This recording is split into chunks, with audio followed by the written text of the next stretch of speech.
الإنسان ما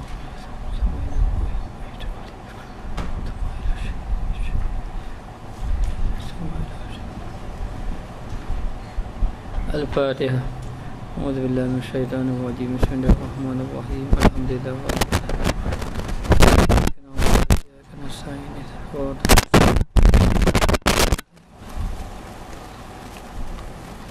بسم الله الرحمن الرحيم. الحمد لله رب العالمين، والصلاة والسلام على أشرف الأنبياء والمرسلين وعلى آله وصحبه أجمعين. سبحانك لا علم لنا إلا ما علمتنا إنك أنت العليم الحكيم. رب اشرح لي صدري ويسر لي أمري واحلل عقدة من لساني يفقهوا قولي. Kadang-kadang setengah muridin meninggalkan bacaan wirid. Jadi orang yang telah menjadi orang yang telah mengambil bai'ah zikir, lalu dia perlu mengamalkan zikir, lalu dia telah melalui jalan salik, ini jalan mendekati kepada Allah Ta'ala, berjalan. Maka orang yang berjalan ini, apabila dia telah melalui zikir dengan secara melazimi, maka dengan sendirinya dia dikira orang yang muridin, orang yang berkehendak kepada mencari jalan kepada Allah Ta'ala. Maka seorang murid ataupun seorang yang salik kepada Allah, ingin berjalan kepada Allah, ingin mencari Allah, mesti diantaranya mengekalkan zikir melalui jalan bai'ah dengan gurunya, dan gurunya akan menyuruh dia melazimi zikir. Maka kadang-kadang setengah muridin meninggalkan bacaan wirid. Wirid yang biasa diamalkan, sama ada ia berbentuk istighfar ataupun salawat ataupun kalimah tauhid la ilaha illallah. Mereka beralasan banyak pekerjaan yang perlu dibuat dan tidak mempunyai masa yang terluang untuk membacanya. Lalu ada yang diberi wirid harian, sama ada wirid itu berbentuk seumpama ratih hadat sebagai contoh, ataupun hizib bahar, ataupun hizib maknanya bacaan-bacaan yang perlu dijadikan wirid yang tertentu. Lalulah bila seorang itu ingin berjalan kepada Allah dan duduk di bawah bimbingan seorang syekh, seorang guru, lalu gurunya menyuruh ia membaca wirid, sama ada wirid itu berbentuk istighfar ataupun selawat ataupun la ilaha illallah ataupun apa-apa sahaja wirid yang telah ditentukan oleh gurunya, maka hendaklah dia mengekalinya. Lalulah dikatakan kadang-kadang ada juga orang yang mengambil wirid ini ataupun zikir, lalulah dia meninggalkan bacaan wirid dengan alasan mengatakan banyak pekerjaan yang perlu dibuat dan tidak mempunyai masa yang terluang untuk membacanya. Kadang-kadang dikatakan bahawa tidak mempunyai masa ataupun disibukkan dengan perkara-perkara yang lain. Maka sebenarnya memanglah bila kita mengambil zikir, memang kita kena lazimkan zikir untuk menguatkan rohani kita ataupun ia menjadi benteng dalam amalan kita. Tapi dalam waktu yang sama, bila kita mengambil zikir, kadang-kadang macam-macam alasan yang atau berbagai-bagai halangan yang menghalang kita untuk berzikir kepada Allah. Kadang-kadang disibukkan masanya. Sedangkan Allah Ta'ala memang memberi amalan zikir ini amalan yang begitu istimewa. Tidak semestinya ada semayang, tidak semayang pun tak apa, dan di mana saja kita boleh melakukannya. Ini berbeza dengan ibadat sembahyang yang perlunya ada wudu, yang perlunya menghadap ke arah kiblat. Tetapi bagi zikir boleh berzikir, hanya afdal menghadap arah kiblat dan afdal mengambil wudu. Tapi kalau tidak ada wudu, boleh berzikir dan boleh berwirid saja. Jadi zikir ini memang kalau kita tinggalkan zikir, kita tinggalkan wirid, nanti kita nak start mula memang payah. Start semula tu memang payah. Lalu kita mesti dapat kuatkan azam kita kena membacanya menerusnya. Kerana kalau dipikirkan nak cari masa yang masa yang tidak lapang ataupun masa yang tidak sibuk, memang payah kerana sibuk sentiasa ada. Lalu dikatakan syaitan yang ada pada mereka mewahyukan bahawa itu merupakan uzur syar'i. Kadang syaitan yang mendatangkan dalam fikiran kita, tak apalah uzur nak buat mana, bukan kita tidak mau baca, tapi kita disibukkan. Lalu dikatakan tak apa uzur, dan syaitan beritahu ini uzur syar'i, uzur yang dibenarkan oleh syarak dan boleh diterima, dan tidak mengapa menunda wirid sehingga waktu lapar. Tak apalah tunda-tunda. Setengah-setengah guru itu apabila memberi wirid, dia suruh contohnya 100 hari. Tapi kalau hari itu walaupun 100 dia tidak boleh buat, tapi dia memang boleh tunda pada hari lain. Memang boleh tunda. Kalau tak boleh buat hari ini, buat akan datang. Ini bukan sengaja tunda. Mana hari itu memang tak nak buat. dengan kesibukan yang tertentu, tapi boleh diqadakan, dilakukan pada hari yang lain. Tetapi kalau sengaja tunda ini sebenarnya tidak digalakkan. Tidak disuruh kita sengaja menundakan wirid. Bahkan disuruh kita berwirid selalu, andai kata dengan sebab kita uzur, sakit, ataupun kita terlupa, ataupun benar-benar menyibukkan kita, lalu boleh ditunda pada waktu yang lain. Tapi bila kita melengah-lengahkan ataupun melambat-lambatkan, menunda-nundakan wirid, ini menyebabkan orang itu boleh meninggalkan wirid terus, meninggalkan zikir terus. Maka sebaliknya, tokoh-tokoh sufi memberi peringatan kepada ahli suluk. Suluk ini orang yang berjalan kepada Allah daripada meninggalkan zikir. Ahli sufi beri peringatan kepada orang yang ambil zikir, yang ambil berjalan kepada Allah, peringatan mengenai meninggal zikir ini, menunda-nunda serta menanti adanya waktu terluang, kerana umur sememangnya cepat berlalu serta kesibukan sentiasa ada. Kita memang duduk dalam sibuk sebenarnya. Sibuk ini menipu kita. Sehingga kan ada seorang mengatakan bahawa kalaulah orang menipu kita satu kali, kita cukup marah kerana orang ini tipu kita. Tetapi kita tidak sedar kita ditipu oleh dunia tiap-tiap hari. Maknanya kalau orang tipu kita sehari, memang kita marah. Kita marah sebab dia tipu kita, tak sangka betul. Tapi kita tidak sedar tiap-tiap hari kita ditipu oleh dunia. Maka tipu dunia itulah kesibukan. Kerana kesibukan tidak dapat lari. Tahu, memang Allah Ta'ala tahu kita sibuk dengan anak, kita sibuk dengan harta. Lalu dikatakan wala tulhikum amwalukum wala auladikum an zikrillah. Jangan kamu dilalaikan oleh anak-anak kamu dan juga harta benda kamu daripada mengingati Allah. Maka dikatakan bahawa kita tidak boleh menunda-nunda ataupun mengatakan alasan sentiasa sibuk. Memang sentiasa sibuk ini sentiasa ada, kerana dunialah yang menyibukkan kita. Dan dunia yang menyibukkan itulah tipu daya. Maka tiap-tiap hari kita ditipu oleh dunia. Sebab itulah kata ahli sufi, kata Syekh Yusuf Al-Hasani, tolak 3 kepada dunia. Tolak bain kamu pada dunia. Maknanya supaya kamu selamat, maka supaya kamu tidak tertipu. Kerana dia melalaikan kita daripada berzikrillah, daripada mengingati Allah Subhanahu wa taala. Lalu berkata Ibnu Athaillah di dalam kitab hikamnya, ihalatuka a'malu ala wujudil farari min ra'aunatin nafsi. Terhentinya amalan sedangkan masa terluang adalah di antara kebodohan diri. Maknanya kita mencuaikan amalan kita dalam keadaan ada ala wujudil farari, dalam keadaan adanya waktu kosong. Waktu kosong ada, kita diisi benda lain. Petang-petang banyak masa sebenarnya, tapi kita duk isi ke main dang. Main dang, duduk sembang sia-sia saja, memang rugi masa. Memang rugi masa. Daripada dia kata kebodohan diri. Maka sebenarnya Allah Ta'ala beri masa lapang banyak. Lepas maghrib ni masa lapang sebenarnya. Kita boleh rehat-rehat. Tetapi waktu kosong ini kita pergi kepada beribadat kepada Allah Subhanahu Wa Ta'ala. Jadi ada ibadat yang perlu kita tumpukan, seperti membaca Quran, membaca kitab, mengkaji dan sebagainya. Tapi ada ibadat yang kita boleh buat dalam keadaan orang Melayu, orang sekarang ni panggil santai. Dalam keadaan kita bersenang-senang saja, hanya perlu pegang tasbih lalu berzikir. Walaupun kita duduk saja, kita pun berzikir. Agar masa yang kosong itu tidak terluang. Tapi kalau masa kosong ada, kita tidak disertakan dengan beribadat kepada Allah, maka kita ini dikatakan bahawa orang yang membodohi diri sendiri. Lalu dikatakan bahawa di dalam hati kita sama ada masuknya iman ataupun masuknya cahaya, nur ataupun zulmat. Kalau kita kosongkan masa kita dengan tidak melakukan perkara ibadat, maka syaitan yang masuk. Syaitan ni akan ruang, tunggu masa, dengan hati kosong masuk. Tapi kalau kita isikan hati kita dengan berzikir kepada Allah, syaitan tidak boleh masuk. Kerana dipenuhi. Macam mana dia nak masuk sedangkan hati itu dipenuhi dengan zikrillah, dengan berzikir kepada Allah Ta'ala.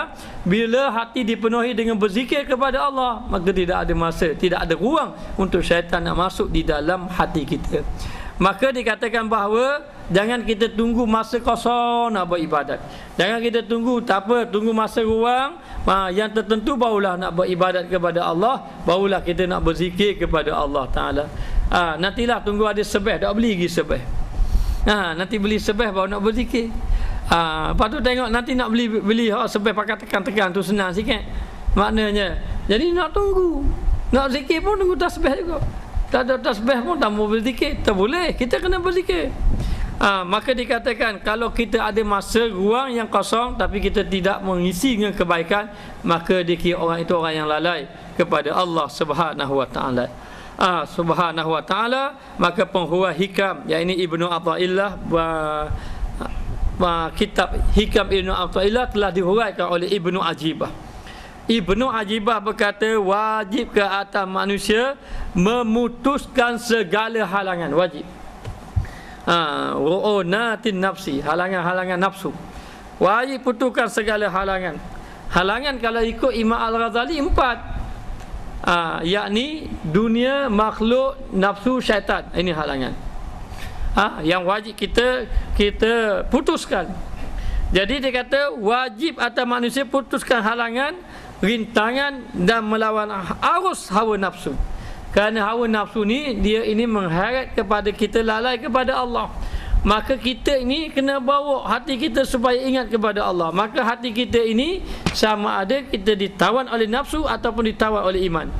Kalau ditawan oleh nafsu, lalailah kita. Kalau ditawan oleh iman, maka taatlah kita kepada Allah Subhanahu wa taala. Maka kena melawan arus nafsu, hawa nafsu, serta segera berkhidmat kepada Tuhannya, yakni mengheret hati agar ingat kepada Allah. Dengan hati ingat kepada Allah, meringankan tubuh badan kita melakukan taat kepadanya. Maka dilarang kita jangan menunggu waktu lain.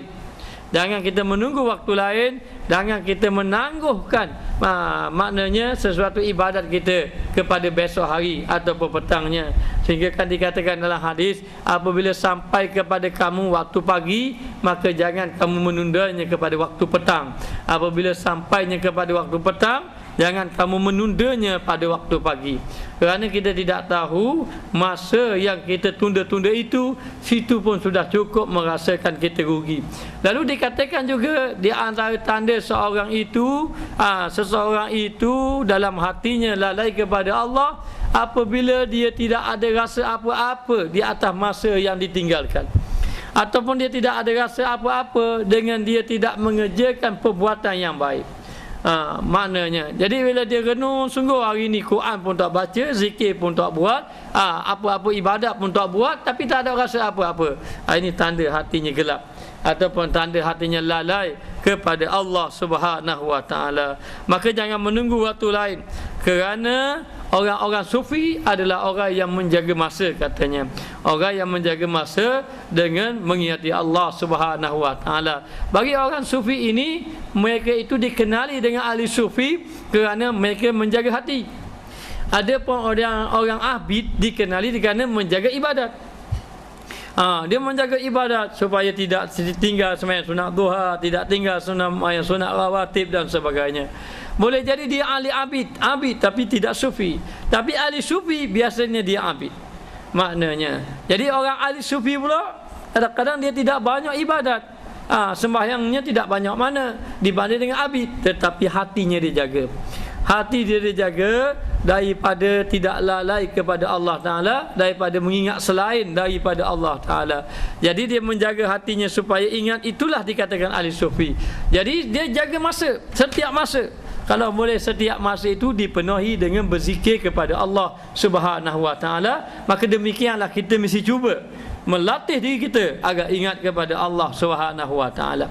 Di samping kita belajar ilmu, di samping kita beribadat, satu lagi yang kena latih, satu lagi yang kita kena amalkan, yakni kita kena latih diri kita agar ingat kepada Allah.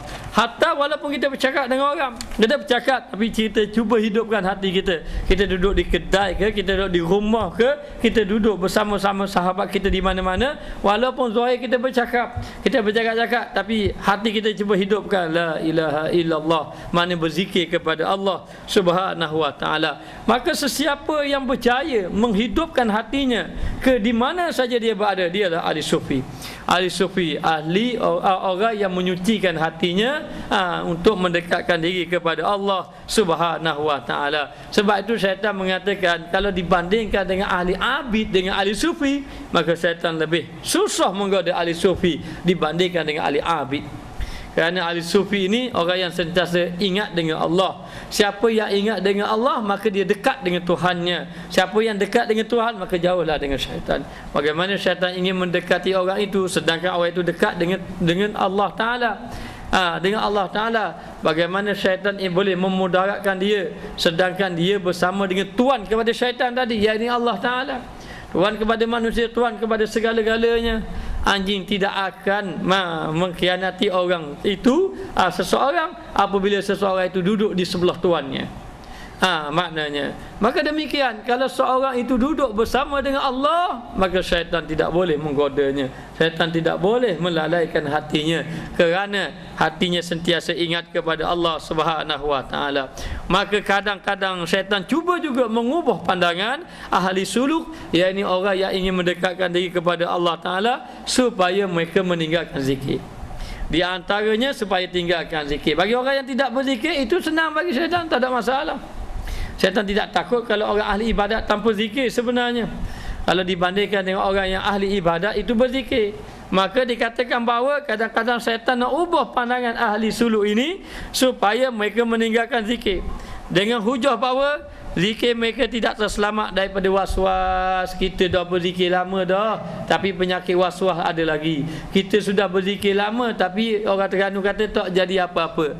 Kita dah berzikir lama dah, tetapi tak ada kesan apa-apa pun. Maknanya itu, kalau macam itu tak manfaat manalah zikir. Sia-sia je kamu berzikir. Dah cari jalan lain lah, jalan sembahyang sunat sudah. Maknanya lalu ternyata orang itu meninggalkan zikir. Maka dikatakan bahawa zikir sebegitu tidak memberi faedah. Kamu zikir pun tak ada manfaat kok. Tidak memberi faedah, tidak memberi kesan kepada hati. Maka yang dikatakan bahawa kalau mu nak tahu zikirmu ada kesan dalam hati, hatimu tak ada apa-apa. Dia kata zikir yang memberi faedah adalah hati penzikir tadi hadir bersama Allah. Sedangkan kamu berzikir ingat ke benda-benda yang lain. Kita sebenarnya disuruh berzikir, tak apalah. Maknanya kita di sembahyang ni, kalau kita sembahyang sampai kita jumpa khusyuk kepada Allah. Takkanlah aku malas sembahyang lah, kalau aku sembahyang pun tak khusyuk juga. Aku sembahyang pun tak khusyuk, baik tidak sembahyang. Jadi bila tidak sembahyang, lebih-lebih lagi macam mana nak jumpa khusyuk, lagilah tak jumpa khusyuk. Tapi syaitan kadang tak goda macam tu, sebab orang tahu dah sembahyang itu wajib, tetapi ibadat zikir itu sunat. Dia kata zikir itu sunat. Ya, zikir itu sunat, menyebut nama Allah tu. Tetapi yang wajib ingat kepada Allah Ta'ala itu wajib. Menjaga rukun sembahyang yang zahir itu wajib. Menghidupkan hati yang batin supaya khusyuk kepada Allah itu wajib. Kerana disebut dalam Al-Quran, qad aflahal mu'minu allazina hum fi salatihim khashi'un. Berjayalah orang mukmin yang mana dalam hatinya khusyuk. Dan kita khusyuk, belum lagi khusyuk. Belum lagi khusyuk. Maka belum khusyuk, kalau gitu katanya tak ada manfaat lah. Dan kalau kamu berzikir tak ada kesan hati apa-apa, tak ada manfaat. Tak ada manfaat. Kalau macam itu tak payah berzikir lah. Kerana orang yang berzikir manfaat, dia zikir tu biar hati dia ingat betul-betul pada Allah. Masa zikir tak lupa benda lain. Ni masa zikir ingat lagi benda lain, tak ada manfaat, tak payah berzikir lah. Maka syaitan akan tarik supaya kita tidak berzikir. Maka ada orang yang pekat pertamanya benci terus zikir. Zikir tak ada penting langsung. Ada orang yang zikir itu bagus, tapi kita malas zikir, tak payah zikir, tak tambah zikir. Zikir itu bagus, dia tidak membenci. Ada orang pula dia berzikir, tapi zikir lalai sungguh. Zikir-zikir pun lalai. Tapi ada orang zikir itu ingat kepada Allah Subhanahu wa taala. Hanya zikir ingat. Tapi ada orang zikir membawa pada asyik kepada Allah. Ada orang zikir sampai kepada cinta kepada Allah Subhanahu wa taala. Ini mengikut keadaan. Jadi orang yang hatinya lalai kepada Allah adalah orang yang tidak ingat kepada Allah. Jadi macam mana kita nak datangkan ingat Allah? Datangkan zikir. Zikir sampai hadir hatinya kepada Allah. maka disuruh juga kita, walaupun kita tidak ingat kepada Allah ketika berzikir, walaupun kita lalai ketika berzikir, maka teruskanlah zikir. Jangan kita lupa berzikir kepada Allah, jangan kita tinggalkan kepada Allah. Sebagaimana sembahyang, kita sembahyang, walaupun kita tidak khusyuk, kita tetap sembahyang. Ingat kepada Allah Subhanahu wa taala sembahyang. Moga-moga satu hari nanti Allah Taala beri khusyuk kepada kita. Lalu dikatakan akan tetapi tokoh-tokoh musyrik sufi sering mengingatkan murid-murid mereka terhadap pintu masuk syaitan yang begitu membahaya ini. Lalu guru-guru musyrik ini berbeza dengan murabbi. Saya sempat bertanya dengan Syekh Yusuf, apa beza ma farqa baina mursyidi wal murabbi? Apa beza di antara mursyid dan juga murabbi? Dia mengatakan mursyid ini umum. Mursyid ini umum. Setiap mursyid itu murabbi dan tidak semestinya murabbi itu mursyid. Maka murabbi ini ada bidang-bidang dia. Ada orang murabbi bahagian ilmu, sehingga kan dia boleh bawa anak murid dia daripada jahil, dia bawa tingkatkan anak murid tingkat-tingkat sampai kepada alim. Maknanya ini murabbi juga. Ada juga murabbi itu dari segi akhlak, dia didik dari saja orang itu jadi jenis keras sifatnya, dididik menjadi lembut sifatnya. Maknanya tetapi mursyid ini dia ini lebih pada murabbi. Setiap mursyid itu mesti murabbi. Mursyid ini merujuk kepada pembersihan hati. Pembersihan hati dalam waktu yang sama merujuk kepada ilmu, dalam waktu yang sama merujuk kepada akhlak. Maka mursyid ini, kalau tokoh-tokoh mursyid sufi ini, dia akan bawa anak muridnya ataupun menerang kepada anak muridnya jalan-jalan yang dimasuki oleh syaitan. Adapun setengah-setengah guru yang peringkat kepada murabbi, dia bawa anak muridnya kepada ilmu sampai anak muridnya jadi alim, anak muridnya jadi tahu. Tetapi masa ada ilmu itu pun kadang-kadang tidak boleh lagi mengenal tipu daya syaitan. Tapi mursyid dia boleh bawa kepada tipu daya syaitan. Dia boleh mengetahui. Ada seorang itu dia merasakan bahawa dia ini telah mencapai maqam yang tinggi. Jadi setiap malam dia pun pergi, dia kata dia duduk dalam syurga. Maknanya dia berzikir duduk dalam syurga. Dia pun pergi jalan dan duduk di satu tempat. Duduk di satu tempat, bila malam dia berzikir, dia duduk, ada orang bawa dia duduk dalam satu tempat. Maknanya, dan dia tengok, dia berasa dia duduk dalam satu alam itu seolah-olah seperti syurga. Jadi dia merasakan bahawa dia ini orang yang sudah tinggi maqam, orang yang tinggi kedudukannya. Sampai kepada seorang mursyid tadi dapat tahu. Mursyid tadi dapat tahu.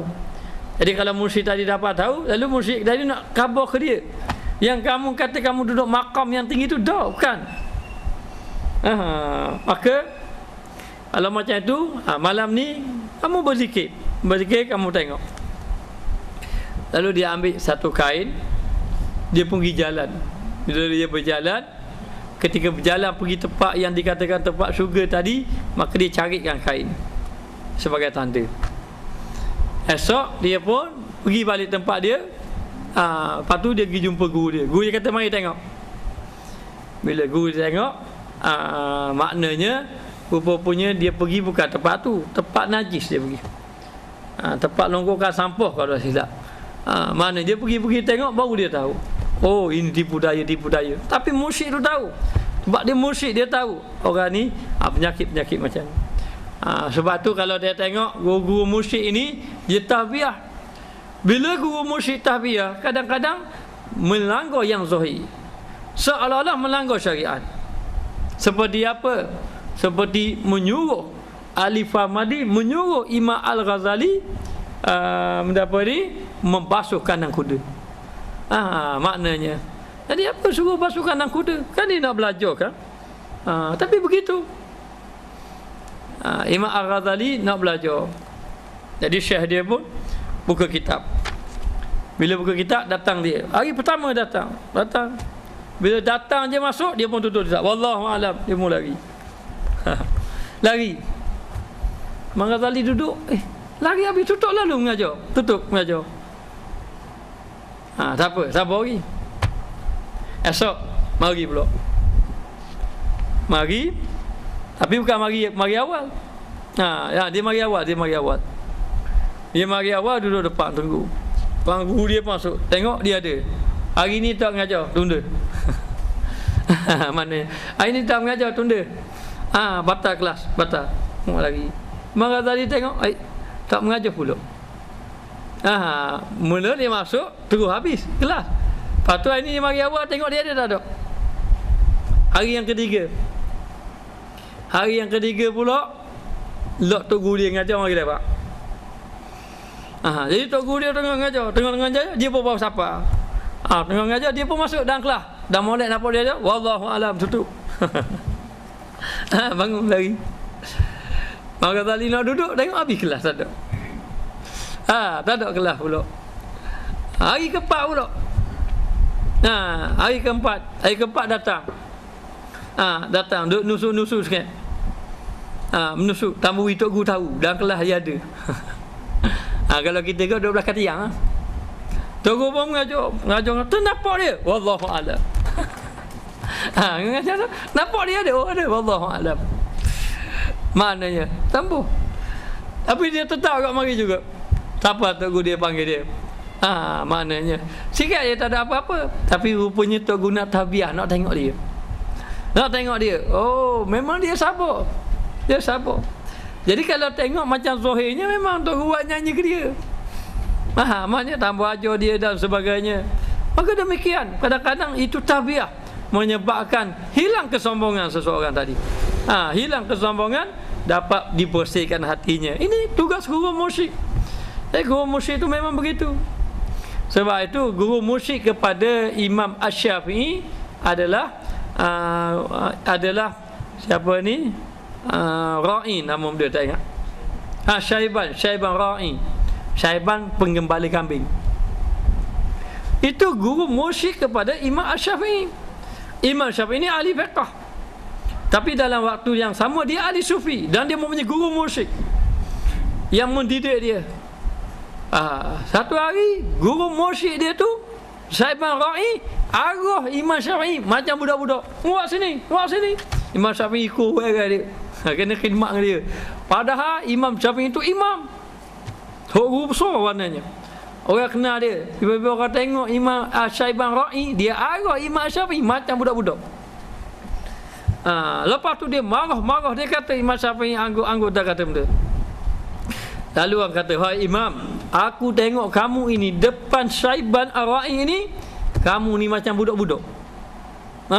Dia kata aku memang layak jadi macam budak-budak depan Syaiban. Sebab apa? Sebab Syaiban tok guru dia. Tapi Syaiban tu siapa? Gembala kambing saja. Kerana pemberian Allah, guru mursyid ini kadang-kadang tidak diketahui. Sehingga kan dikatakan kamu seorang yang menjalui jalan Allah, nak mencari jalan Allah, mesti kena cari guru. Di antara mencari guru mursyid yang dapat memimpin hati manusia. Lalu kena marah, kena dan sebagainya.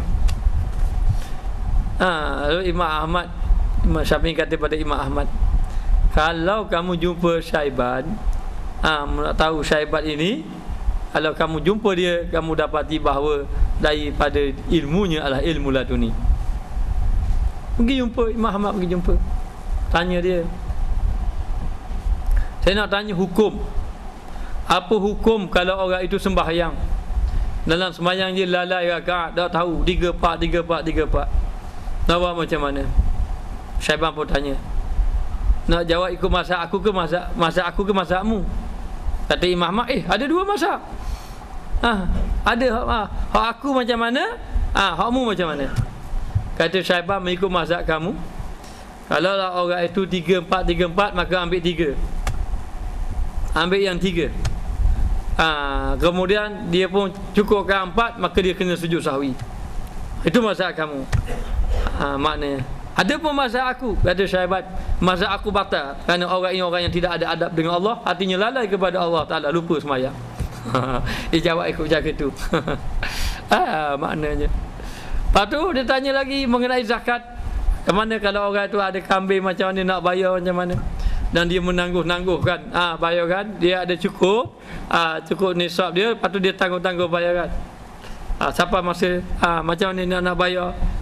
Nak mazhab aku ke mazhabmu? Dua-dua mazhab? Dua-dua. Dia pun jawab, kalau mengikut mazhab kamu, ikut nilaian ni kena bayar. Kalau dia tangguh, kena tunda.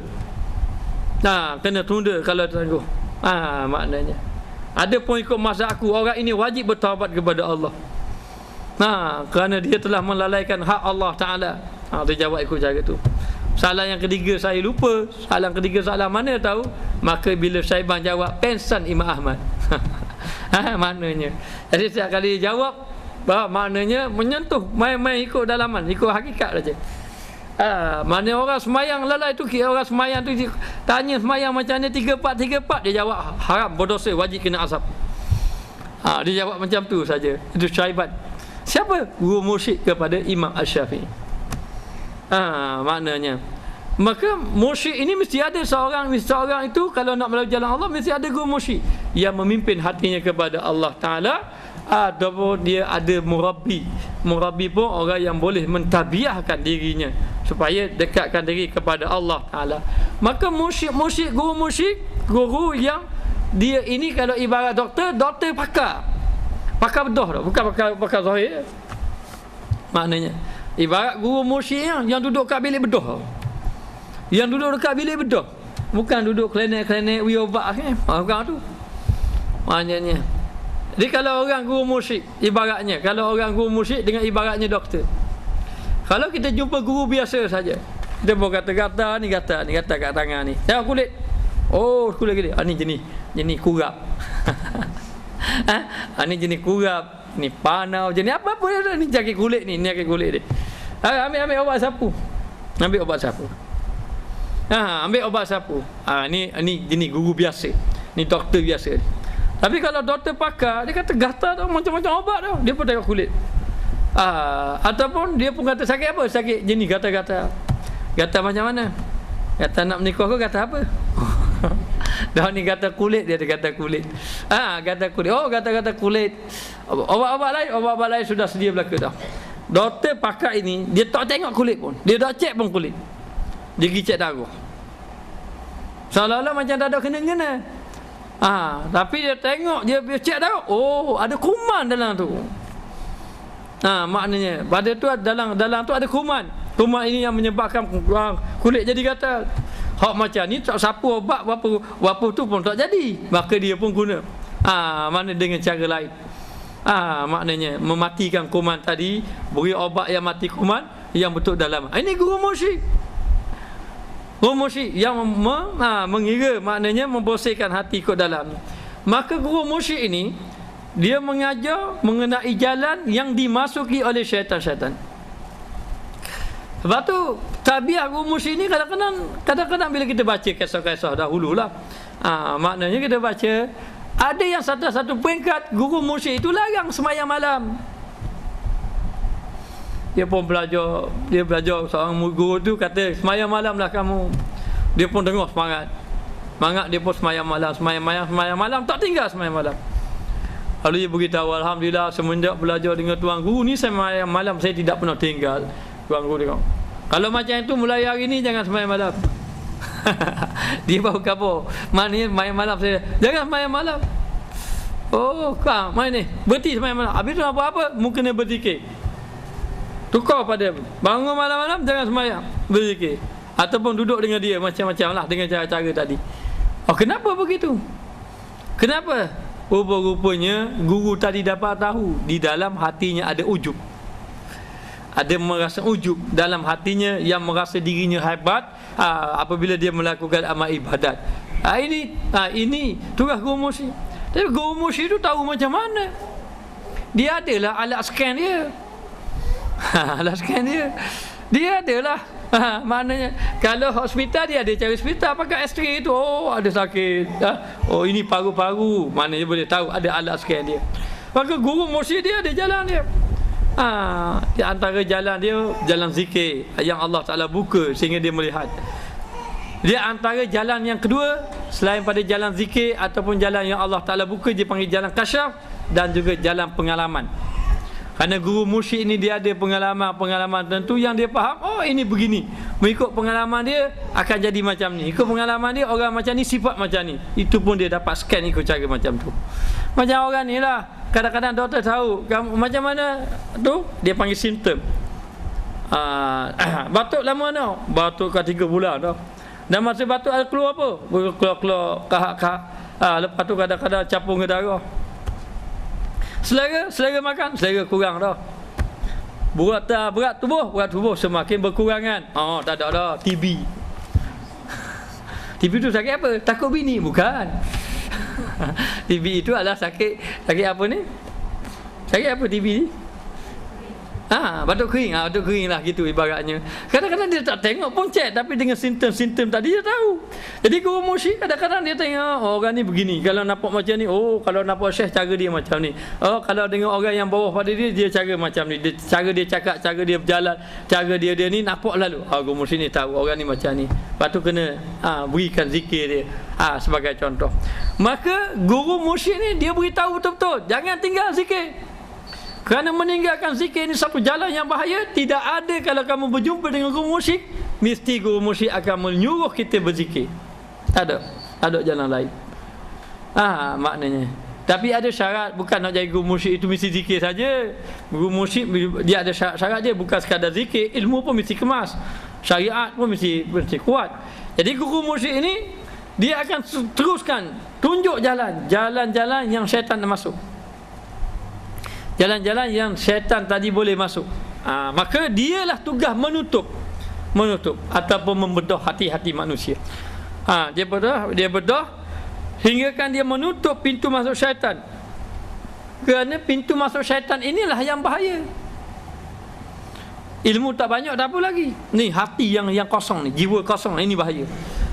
Lalulah Ibnu Athaillah As-Sakandari berkata, la tatruk az-zikra li'adami hudurika ma'allahi fihi li'anna ghaflataka an wujudi zikrihi ashaddu min ghaflatika fi wujudi zikrihi fa'asa an yarfa'aka min zikri ma'a wujudi ghaflatin ila zikri ma'a wujudi yaqazatin wa man zakara ma'a wujudi yaqazatin ila zikri ma'a wujudi hudurin wa min zikri ma'a wujudi yaqazatin ila zikri ma'a wujudi hudurin wa min zikri ma'a wujudi hudurin ila zikri ma'a wujudi ghaibatin amma siwa al-mazkuri wa ma zalika 'ala Allah bi'azizin. Jangan kamu meninggalkan zikir. Ini disebut oleh Ibnu Athaillah As-Sakandari. Jangan kamu meninggalkan zikir disebabkan hati kamu tidak hadir bersama Allah Ta'ala. Disebabkan hati kamu tidak hadir bersama Allah pada zikir tersebut. Bila kita berzikir hati kita tidak hadir, jangan tinggalkan zikir. Biar tidak hadir pun zikir. Kalau kita duduk dalam majlis zikir, orang lain sudah dapat zauq, kita tak dapat zauq. Orang lain sudah dapat asyik, kita tak dapat asyik lagi. Orang lain berzikir sedap pun kita nampak zikir biasa saja. Orang lain zikir 200, 300 tak sebenarnya, kita zikir 100 lambat nak habis. Maknanya hati berat saja. Jangan tinggal zikir. Jangan tinggal zikir tersebut kerana kelalaian kamu daripada berzikir itu lebih buruk daripada kelalaian kamu semasa berzikir. Maknanya kelalaian daripada berzikir, lalai berzikir, maknanya tak berzikir terus, lebih buruk daripada dalam keadaan kamu berzikir walaupun lalai. Biarlah lalai-lalai kita tak ingat pun, kita sebut nama Allah. Walaupun hati kita kosong, sebut nama Allah. Daripada kita tak berzikir langsung.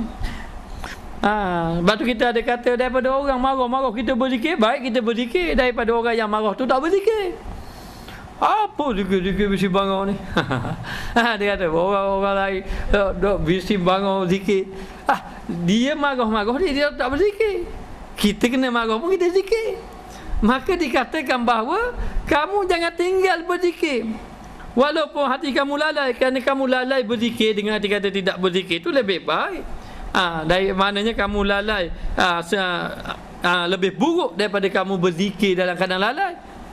Yang kamu tak berzikir itu lebih buruk daripada kamu zikir dalam keadaan kamu lalai. Mudah-mudahan dia akan memindah kamu daripada zikir bersama kelalaian kepada zikir bersama adanya yaqazah. Yaqazah, ingat, kita lalai hati. Jadi pekat zikir tersebut lidah saja, la ilaha illallah, la ilaha illallah. Boleh jadi kita sebut zikir tu, lidah tu tak ada langsung dalam hati. Ingat, kita zikir baik malam Jumaat yang kita buat majlis zikir itu, yang zikir tarekah kita amalkan zikir itu, ataupun aurat-aurat yang kita amalkan tu, nah itu hati sebenarnya. Mana kita rasa kalau kita zikir maknanya banyak-banyak zikir, hati tak hidup tu, hati kita lupa tu, sebenarnya tidak mencapai kehendak maksud.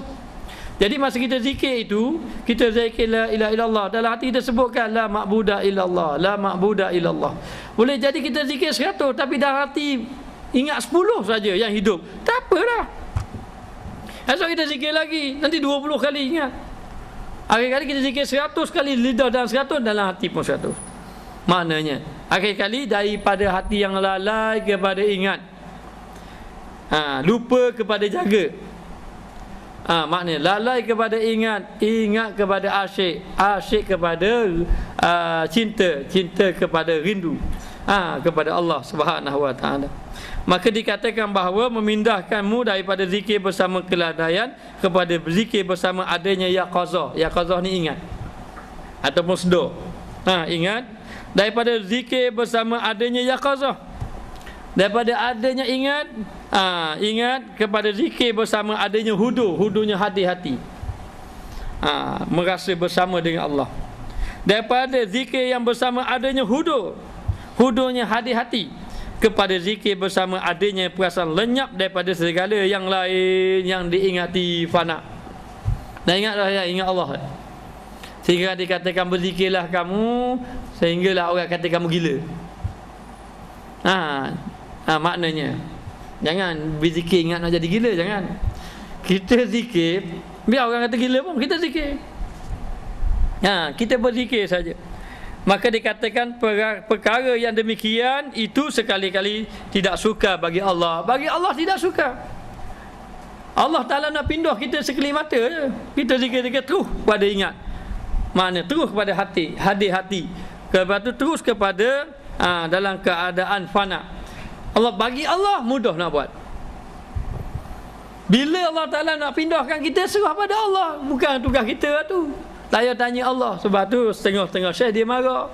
Kalau orang tanya dia, saya Tuan Guru, Syekh, saya sudah banyak kali berzikir, sudah lama dah berzikir, saya rasa kat 1000 kali dah sehari, beratus-ratus ribu dah saya berzikir, tapi tak jadi benda-benda pun. Nanti syekh akan marah. Tugas kita bukan nak tanya Allah bila nak tukar. Tugas kita zikir atas Allah. Allah Ta'ala nak tukar sekelip mata je boleh. Maknanya kita berzikir-berzikir hari ni, jadi hari ni zikir, esok majzub. Kerana amal.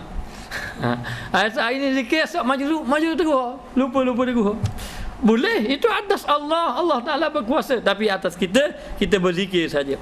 Maka kadang-kadang setengah ahli suluk meninggalkan wirid kerana memadai dengan warid yang datang. Warid itu perkara yang datang. Jadi kadang-kadang orang berzikir, bila dia berzikir ada datang benda-benda warid.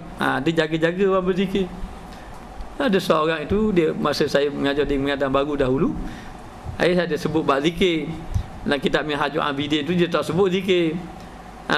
Tapi dia sebutlah, dia kata apa ni, supaya hati ingat, ingat kepada Allah, mendatangkan rasa rajak, harap pada Allah, datangkan rasa takut, maknanya.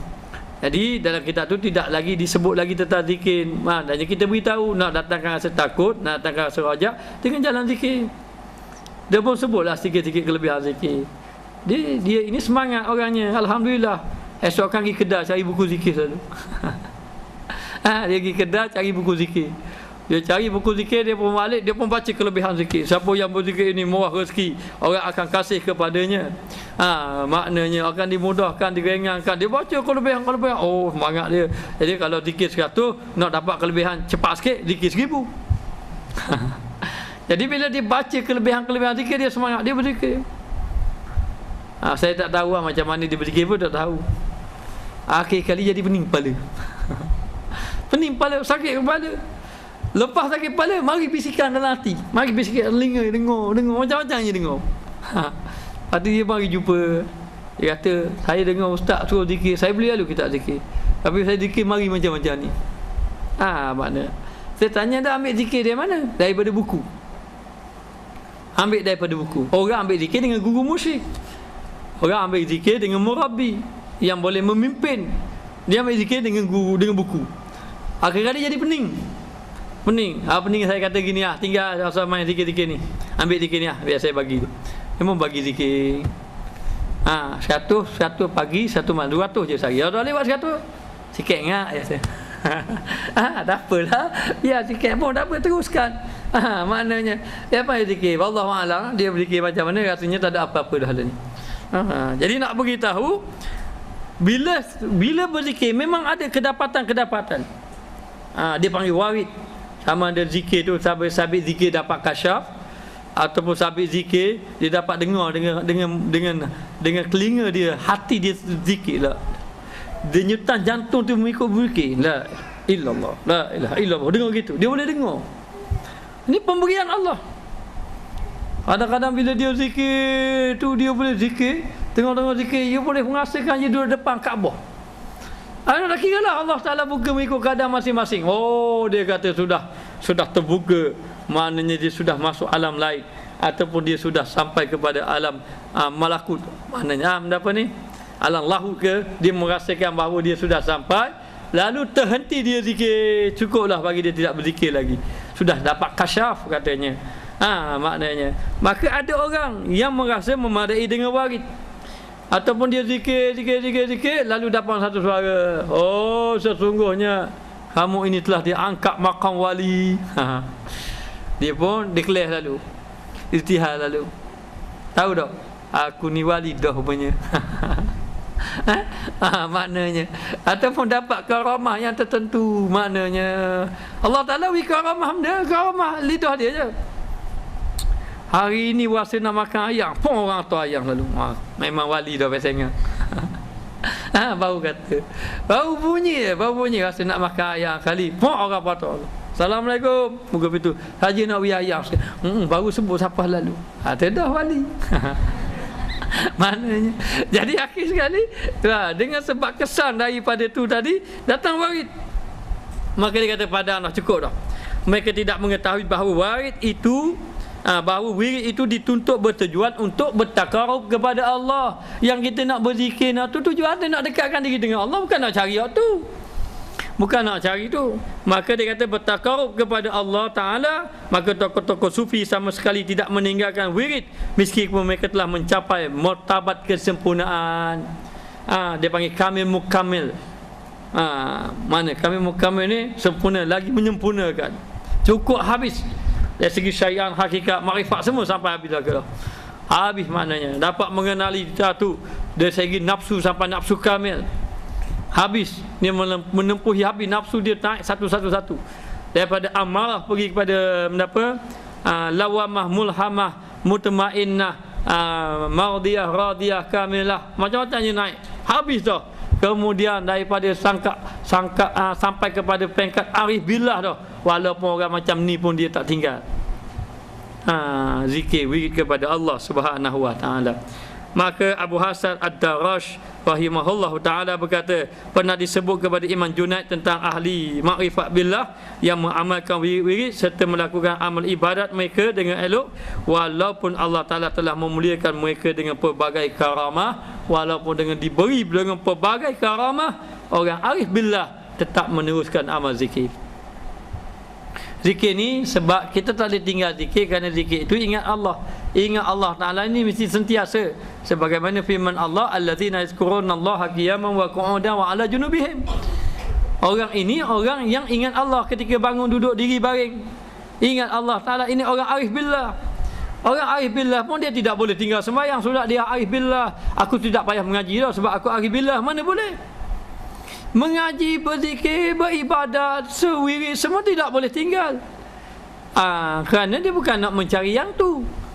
Bukan dia kata kalau dia sampai karamah dia pun jadilah. Sebab dia surat karamah, bermakna dia selama ibadat kena cari yang tu.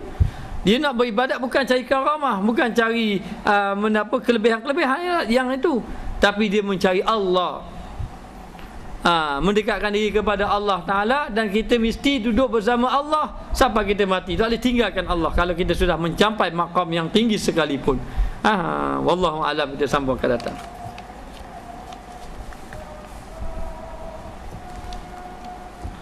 Bismillahirrahmanirrahim. Rabbana zalamna anfusana wa illam taghfir lana wa tarhamna lanakunanna minal khasirin. Allahumma alimna ma jahilna, Allahumma rizqna ilman nafi'an wa dzukna fahman thayyiban. Wa sallallahu ala sayidina Muhammad wa ala alihi wa sahbihi wa sallam. Walhamdulillahirabbil alamin. Jadi untuk pengetahuan